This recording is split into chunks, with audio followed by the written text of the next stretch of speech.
And this question relates to discussions that have taken place between the Secretary of State and the Minister in relation to affairs in Northern Ireland, and also to ask if any consideration has been given to give, once the Executive will be up and running, to give it additional powers and to transfer sovereignty from Westminster to the sovereign people of Ireland.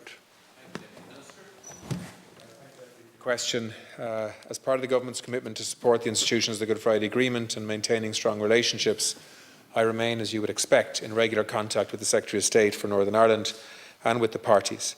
I met virtually with the Secretary of State on the 5th of May, the day of the Assembly elections, to discuss a number of issues in that important context. Following the results of the elections to Northern Ireland, I spoke with the Secretary of State on Saturday to discuss the outcomes of the elections and the need for both governments to work in support of the institutions of the Good Friday Agreement, and we continue to remain in close contact.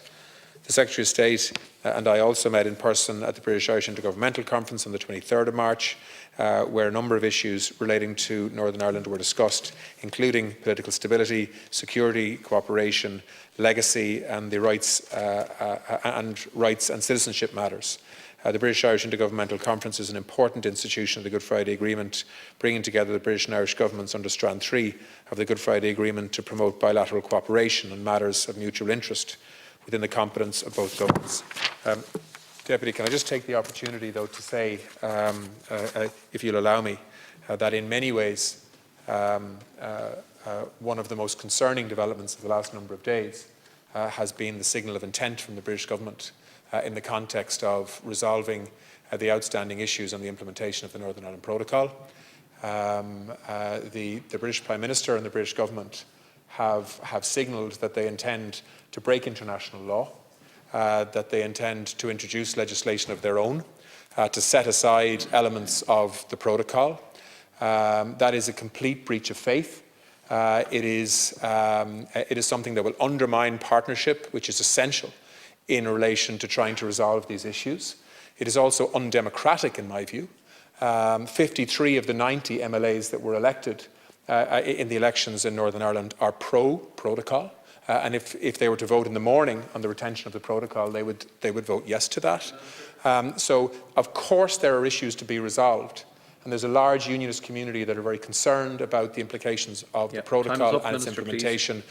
But the way to resolve those issues is through partnership, not illegal unilateral action. Deputy Ó Cuív. As you know, I would be opposed to illegal unilateral action. And that's why I was very interested when you spoke about security cooperation. Because in terms of security cooperation, there are Irish citizens that are waiting 8 years for a trial on this island, in the northern part of the island. And in your discussions on security cooperation, have you spoken with the Secretary of State as to total unacceptability of people anywhere having to wait 8 years for a trial? Have you raised the issue with them in relation to the fact that the security police in Northern Ireland comes under Westminster, not under local authority? And when you ask the Minister of Justice there, she'll tell you that security issues are above her pay grade. And this has resulted in inordinate amounts of stop and search, people who are tagged out on bail, being searched and woken up in the middle of the night, etc. So I'd be very interested to hear how your security cooperation discussions have been going ahead. Yeah, Deputy, generally the security cooperation discussion revolves around the cooperation between the PSNI and the Garda Síochána.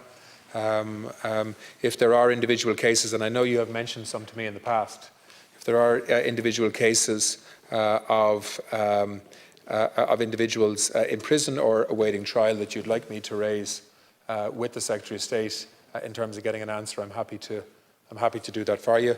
At the last BIIGC, there weren't specific cases raised. As I say, the security cooperation focused primarily on the relationship between the PSNI and the Gardaí, which is probably stronger than it's ever been in terms of cooperation, which is a good thing. And it's something we should continue to encourage. But as I say, if you have concerns about specific cases, I can try and inquire about them for you. Minister, Deputy Ó Cuív. I appreciate that, Minister, but My difficulty isn't with Garda PSNI relationships, which is, Naomi Long's, the devolved Justice of Northern Ireland relationship with the Department of Justice here. I'm more concerned with British security in Northern Ireland, which is a serious problem and a serious impediment to once and for all getting rid of violence on this island. And instead of aiding getting rid of it, as you know, it's having the opposite effect. Because it is my view that it is hard for somebody from outside the island to understand the nuances of history and tradition in this island. A second issue I was just wondering is, in Scotland they have some powers, particularly powers over taxation, that Northern Ireland doesn't have. And have there been any discussion about extending powers that are in other devolved jurisdictions to the legislature in Northern Ireland? And as I said, transferring sovereignty basically from Westminster back to Irish people of all colours in this island. Deputy, to be honest with you, the focus of the conversations has been about trying to get stability and a return to a functioning executive and assembly as soon as possible after this election. This has been a divisive election, and that's not a criticism of the parties, but it has been. At the moment, we have significant work to do to get an assembly to elect a speaker and to function, and as importantly to get an executive up and running so that Northern Ireland can ensure that people from Northern Ireland who are directly elected by people in Northern Ireland are making political decisions on their behalf. There are obstacles to that happening. I don't believe there is any justification for a refusal to enter those devolved government structures. And I certainly think that having a functioning executive in Northern Ireland would assist in trying to resolve some of the outstanding issues linked to the protocol and other issues like legacy, for example, that we have to deal with as well. Thank you very much. And that will be our focus in the days and weeks ahead.